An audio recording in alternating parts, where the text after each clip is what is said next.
сержанты и старшины, мичманы и не мичманы, офицеры, адмиралы и маршалы, дорогие друзья, от имени по поручению нашего политбюро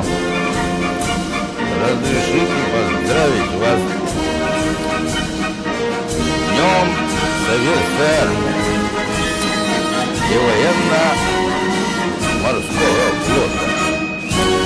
Пожелать всему личному составу наших вооруженных сил счастья, крепкого здоровья, больших успехов в боевой и политической